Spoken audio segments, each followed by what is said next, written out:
Պարոն Սունենյանց, այս ամիսների ընթացքում, երբ որ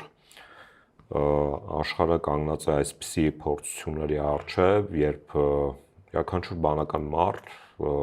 չի կարող ունենալ սեփական կենցաղի ռազմավարական պլանավորումը երկարատև կտրվածքով, որովհետև աշխարհում տուրբուլենտություն է եւ տեղի են ունենում տեկտոնական շարժեր, որոնք ազդում են տարբեր տարածաշրջաններում արկային կյանքի եւ կենցաղի վրա, Հայաստանի իշխանությունները կարծես լիովին անհողդողդ են։ Ես պետք է հիշեցնեմ, երբ որ ռմբակոծությունները սկսվեցին Իրանի Իսլամական Հանրապետության նկատմամբ, սրանք բեռաշկի էին ուտում, հետո ազգակործության պատասը Վրաստանում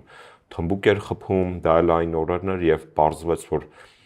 նահատակվել է Այաթոլլահ Ալի Խամենեին, եւ այս պատերազմը կոնկրետ տարածաշրջանի եւ մեր համար ինչպիսի վտանգների առջև կարող է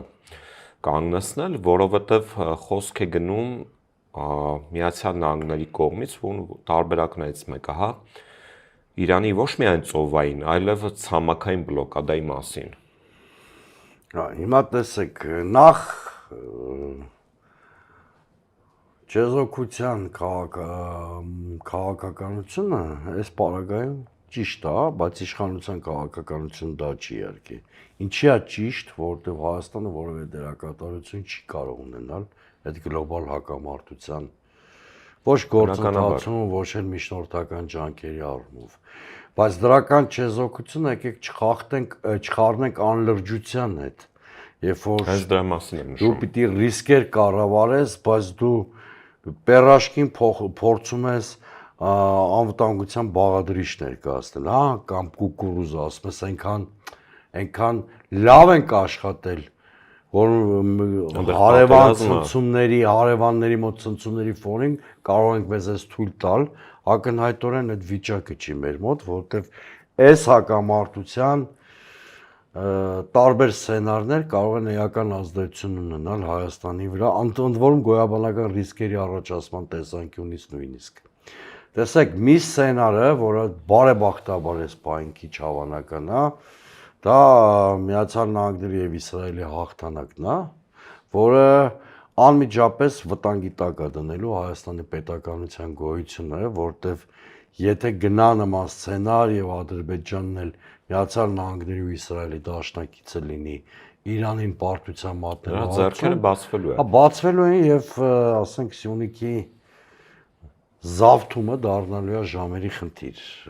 Գաղտնիք չի, չէ՞, նաեւ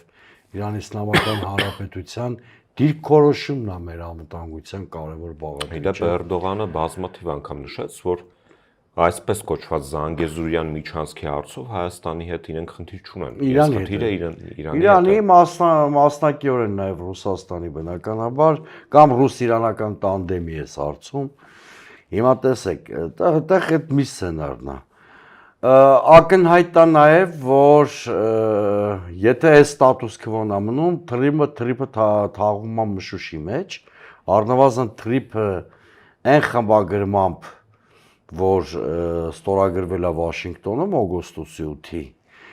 այդ պարամետրերով թրիպը գործել չի կարող ստեղծված պայմաններով, որտեվ եթե Իսլամական Հանրապետությունը Մերձավոր Արևելքում ու Պարսից ծոցում ամերիկյան ներկայության սահմանափակման պահանջ է դնում, չի կարող իր հյուսիսային սահմանին թույլատրել Միացյալ Նահանգների ինստիտուցիոնալ ներկայության իժորացում ենել 99 տարով, սա ինքնին ակնհայտ է եւ եթե թրիպը չխմբագրվի եւ դրանում Իրանի Իսլամական Հանրապետության եւ Ռուսաստանի շահերը չհարգվեն, ակնհայտորեն թրիպը չի գործելու, այդ կարող եք վստահ լինել։ Այդ մասին շատ ուղիղ հիշատակումներ կան Թեհրանից եւ Մոսկվայից։ Ռուսներն էլ ավելի մեղմ բառապաշարով, բայց ԵԱՏՄ-ի եւ թրիպի կանոնների կոնտրաստի մասին են խոսում եւ այլ բաների մասին են խոսում, որոնք էլի հուշում է, որ իրենք էլ հակազդելու են։ Հետևաբար այստեղ երկու լուծում կա։ Կամ թրիպը խմբագրվում է եւ աշխարհակաղակական բալանսի էլեմենտ է մտնում այդ նախագծի մեջ։ Ինքը սկսում է քիչ թե շատ աշխատել, կամ այդ տեղի չի ունենում, բայց դրանից էուտրիպը մշուշների մեջ թաղվում է, բայց եկեք մի հատ վիճակ ասեմ, այս տուրբուլենտությունն էլ է վտանգներ ծնում Հայաստանի համար։ Ի վերջո տուրբուլենտությունը որոշակի վակուում է ստեղծում, միջազգային վակուումի մասն եմ ասում, հայ-ադրբեջանական հարաբերություններում, իսկ Բաքվի ագրեսիվ պլանների պարագայում այդ վակուումը կարող է հենց Բաքվի ագրեսիվ քաղաքականություն լրացնել։ Մանավանդ որ Ադրբեջանը հասկանում է, որ ինքը կարճ պատուհան ունի ինչ-որ բան Հայաստանին պարտադրելու համար, որովհետև եթե կայունանա վիճակը, Իրան Իսլամական Հանրապետությունը ոչ միայն թրիփ թույլ չի տալու, այլ նաև թուրքական միջանց թույլ չի տալու։ Այսինքն էապես Հայաստանի դիրքերը անկախ մեր իշխանության ապաշտոնությունից կարող է ուժեղանալ, այո։